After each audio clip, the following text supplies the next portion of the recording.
Magkwento, Martian.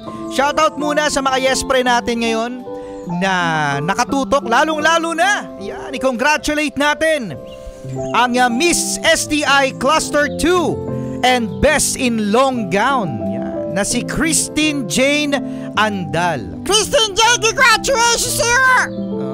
Christine Jane Andal, congratulations. Yan ang Miss STI College Santa Mesa Cluster 2 at sa STI Talent Search 2025 National Level. Congratulations! Ayun yung winner ko nung nag-judge ako sa Miss STI Santa Mesa. Oh, di ba? Galing talaga maging judge.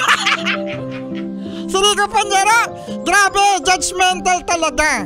Oh, judgmental. At congratulations din kay Steve Santos at sa lahat ng admin na proud yung STI Santa Mesa sa pagkapanalo.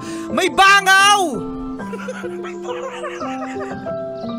Hala, baka mamaya pumasok sa bibig ko. Sana.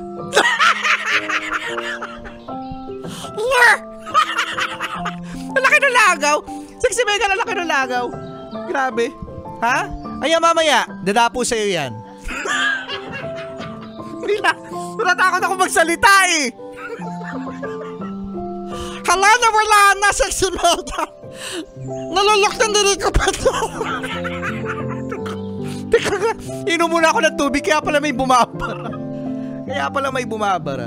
Ito na mga bata, ito na mga yes friend, ito na mga nabudol. Ang kwentong na kwenta, ano isang araw na pinamagatang si Juan Tamad. Uy! Na si Juan Tamad. Ito nga yung sinasabi natin kanina sa FB Live natin sa Yes FM Manila. Na yung mga kabataan ngayon, hindi nyo na alam yung mga ganitong istorya. Kaya i-refresh namin sa inyo mga yes friend ang kwento ni Juan Tamad. Sige, ito na. Noong isang araw, sa isang malayong bukid, ay merong isang lalaki na ang pangalan ay Juan. At ang apelyido ay Tamad. Wala talaga siyang choice, no? Tamad talaga yung apelyido niya, Juan Tamad. Correct. At inutusan siya ng kanyang nanay na gumawa ng puto. Puto, asawa ni... Sagutin nyo nga! Puto! Asawa ni... Hala, may sumagot! Mala! Naku, mali daw yung sagot nyo sa asawa ni Puto. Kasi si Puto, ang asawa niya ay si... Kutsinta! Yun, si Kutsinta. Kasi lagi sila magkasama sa bilao. Oo, correct. So asawa pala ni Puto si Kutsinta. Akala ko si si Puto. Mala! Sayo na nga, inutusan ng nanay si Juan Tamad na magbenta ng puto. Pero ang sabi ni Juan Tamad, sabi ng nanay niya, anong Sungalingaling kita dyan. Grabe, napaka-strict naman ng nanay ni Juan Tamad. Sabi niya, susungalingaling kita dyan. Nakikita mo yung hanger? Kapag pinalo ko sa'yo yan, hindi na magagamit.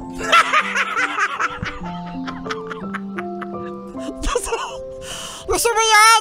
Sabi naman ni Juan Tamad, opo, eto na, magtitinda na po ng puto. At umalis sa si Juan Tamad sa kanilang bahay at nagbenta na siya ng puto. Pero habang naglalakad, sabi niya, grabe, ang init! Hala, may nakalimutan ako! Ano nakalimutan ni Juan Tamad? Mag-sunscreen! Nakalimutan ko mag-sunblock, mag-sunscreen. Hala! Kaya naman pupunta ako ngayon sa ilalim ng puno. Okay. Grabe napaka skincare talaga ni Juan Tamad. Kasi ang init eh. Ngayon, pumunta na siya sa ilalim ng puno ng mangga at nagpahinga. Pero wala pa siyang nabibenta. At meron siyang nakita na mga palaka. Hindi ba yung puno ng bayabas? ko lang naisip si Megan eh. Hindi. Mas marunong ka pa sa akin. Iba yun. Sa bagay maraming kwento kasi to si Juan Tamad. Sige, di ko namin pakikialamanan. So ngayon ay nandun na. Kasi doon siya sa may puno ng mangga. At tinabi niya doon yung kanyang mga puto. Meron siya nakitang palaka. Ano sabi nung palaka? Di kokak. Di kokak. Matakot ka ba nagsalita yun? Sabi niya doon sa mga palaka. Mga palaka, imbis na kokak ang inyong sabihin nyo, bili na kayo ng puto ha. Sabi ni Juan Tamad yun? Sabi niya sa mga palaka. O kaya, wag na lang kokak. Ang sabihin nyo na lang mga palaka ay... Ano? Kakak, kakak. Kakak, kakak. Para bumili sila sa akin ng puto, okay? Pero, maraming mga palaka ang mga tumambay. Uy! Sabi ni Juan Tamad, baka gusto niyo yung puto ko, bilhin niyo na. Talaga? Talaga. Kaya naman, sabi ni Juan Tamad sa mga palaka, o sige, bilhin niyo na yung puto ko, okay? Para ubos na. Ang gagawin natin, marami pa kayong kaibigan, di ba? Sabi ng mga palaka. Kokak. Oo daw. Ang ginawa ni Juan Tamad dahil sa meron dong isang sapa ay nilagay niya doon at pinaanod niya ang kanyang mga puto sa may bilao. Naku. Sabi niya, sige, ibenta niyo yan sa mga palaka na kaibigan niyo ha. Sabi ng mga palaka, kokak. At ang sabi ni Juan Tamad, Ano sabi niya? bukas ko na kayo sisingilin ha. Bukas ko na kukunin yung bayad. Grabe naman, sobrang tamad naman yan. Kaya nga Juan Tamad eh. Umuwi si Juan Tamad at sinabi ng nanay niya. Ang sabi nung nanay niya? Wow, ang galing-galing naman ng anak ko. Naubos lahat. Pati bilao, di binalik. Anak, gagamitin pa natin yung bilao bukas.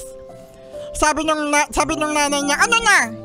Sabi ni Juan, Nay, naubos ko po lahat. Grabe, ang daming bumili. Sabi ng nanay, talaga, galing-galing naman. Ang sipag-sipag. Mana sa akin. Yari tayo niyan. Ngayon sabi ni Juan Tamad, pero bukas ko na po babalikan yung bayad.